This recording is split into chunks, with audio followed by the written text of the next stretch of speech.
ഊട്ടി മൂന്നാർ യാത്രയിൽ ഞങ്ങൾക്ക് ഏറ്റവും ഇൻട്രസ്റ്റ് തോന്നിയിട്ടുള്ള ഒരു ഭാഗമാണ് കേട്ടോ കാണിക്കാൻ പോകുന്നത്. ഞങ്ങളിപ്പോൾ നിൽക്കുന്നത് കർണാടകയിലാണ് കേട്ടോ. കർണാടക ബന്ദിപ്പൂർ കാടിറങ്ങി വയനാട് മുത്തങ്ങ കാട് വഴി നാട്ടിലോട്ട് പോകാനായിരുന്നു കേട്ടോ പ്ലാൻ ചെയ്തിട്ടുണ്ടായിരുന്നത്. പക്ഷെ നൈറ്റ് 9 മണി കഴിഞ്ഞാൽ കയറ്റി വിടാത്തതുകൊണ്ട് നൈറ്റ് കർണാടകയിൽ തന്നെ സ്റ്റേ ചെയ്യാമെന്ന് പിന്നെ ഞങ്ങൾ പ്ലാൻ ചെയ്തിട്ടുണ്ടായിരുന്നേ. അങ്ങനെ പോകുന്ന വഴിക്ക് ഞങ്ങൾ റിസോർട്ട് കണ്ടിട്ടുണ്ടായിരുന്നു. സൺറൈസ് എന്നായിരുന്നു പേര്. വന്നിട്ട് 3000 രൂപയായിരുന്നു റേറ്റ്. അതുകൊണ്ട് തന്നെ ഞങ്ങൾ വിചാരിച്ച് കർണാടക സിറ്റിയിൽ ചെന്നിട്ട് അവിടെ നിന്നൊരു ലോഡ്ജ് റൂം എടുക്കാമെന്ന് വിചാരിച്ചേ. പക്ഷേ ഞങ്ങളവിടെ ചെന്നപ്പോഴത്തേക്കും ഒരു ലോക്കൽ ലോഡ്ജായിരുന്നു കേട്ടോ.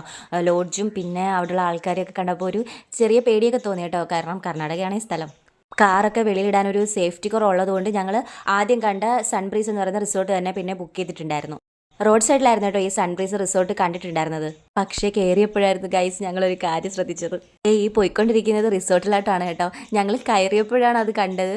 എന്താണെന്ന് വെച്ചാൽ ഫോറസ്റ്റിൻ്റെ ഒരു സെൻറ്ററിലായിട്ട് വരും കേട്ടോ ഈ റിസോർട്ട്. ഞങ്ങളിത് കണ്ട് പേടിച്ചിരിക്കുകയാണ് ഗൈസ്. ഉള്ളോട്ട് കയറിയപ്പോൾ തന്നെ ഞങ്ങളുടെ പകുതി ജീവൻ പോയിട്ടുണ്ടായിരുന്നു കേട്ടോ, എൻ്റെ അഞ്ചിൻ്റെയും. പക്ഷേ സുചേട്ടനും ചിത്തുചേട്ടനും ഒക്കെ ഭയങ്കര ഇൻട്രസ്റ്റ് ആയി കേട്ടോ. അവർക്ക് ഈ ഫോറസ്റ്റിൻ്റെ ഉള്ളിലോട്ടാണ് പോകുന്നതെന്ന് കണ്ടപ്പോൾ അവർക്ക് ഭയങ്കര ഇൻട്രസ്റ്റ് ആയിരുന്നേ. എൻ്റെ അമ്മേ,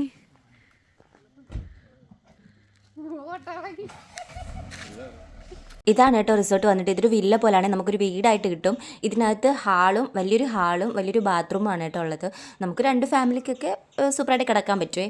അങ്ങനെ സൂചനയൊക്കെ ഭയങ്കര ഇൻട്രസ്റ്റോടെ ബാഗെല്ലാം എടുത്തുകൊണ്ടിരിക്കുകയാണ് കേട്ടോ. ഞാൻ അഞ്ചു നല്ലപോലെ പേടിച്ചിരിക്കുകയാണ്. നമുക്ക് കിട്ടിയിട്ടുണ്ടായിരുന്ന റൂം ഇതായിരുന്നു കേട്ടോ. സൂചേട്ടനും ഇൻട്രസ്റ്റ് കൂടിയിട്ട് അവർ ലുഡോ കളിക്കാന്ന് പറഞ്ഞ് ഞങ്ങളെ വെളിയിലോട്ട് കൊണ്ടുവന്നിട്ടുണ്ടായിരുന്നേ. ആ സമയത്ത് തൊട്ടടുത്തുണ്ടായിരുന്ന വില്ലയിൽ താമസിച്ചിട്ടുണ്ടായിരുന്ന ആൾക്കാർ വെളിയിൽ ഇരിപ്പുണ്ടായിരുന്നു. അവർ വെപ്രാളത്തിന് ഓടി വന്നിട്ട് ഞങ്ങളുടെ അടുത്തൊരു കാര്യം പറഞ്ഞിട്ടുണ്ടായിരുന്നേ. ഇവിടെ പുലിയുടെ സൗണ്ട് കേട്ടു ഗൈസ്. അത് കേട്ട് പകുതി ജീവനും കളഞ്ഞുകൊണ്ട് ഓടി അകത്തോട്ട് ഞങ്ങൾ കയറിയേക്കുവാണേ. അവർ രണ്ടുപേരും കയറാൻ തയ്യാറാവുന്നതേ ഇല്ല. ഞങ്ങൾ പിടിച്ചു വലിച്ച് അകത്തോട്ട് കയറ്റിയതായിരുന്നു കേട്ടോ.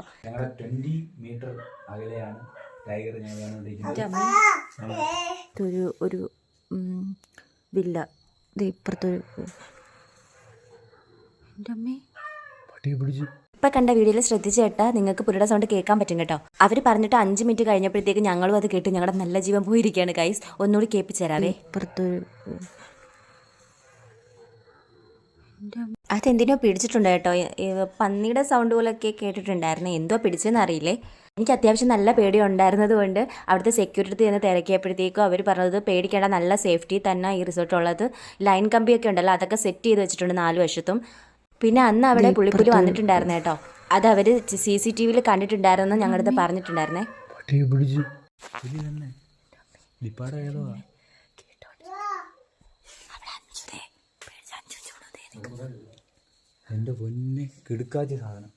അഡ്വഞ്ചർ എടുക്കാൻ ആഗ്രഹമുള്ളവർക്കാണെങ്കിൽ ഏറ്റവും ഇൻട്രസ്റ്റ് ആയിട്ടുള്ള ഒരു റിസോർട്ടാണ് കേട്ടോ ഇത്. അങ്ങനെ ഞാൻ എങ്ങനെയൊക്കെയോ നേരം വെളുപ്പിച്ചെടുത്തു കേട്ടോ.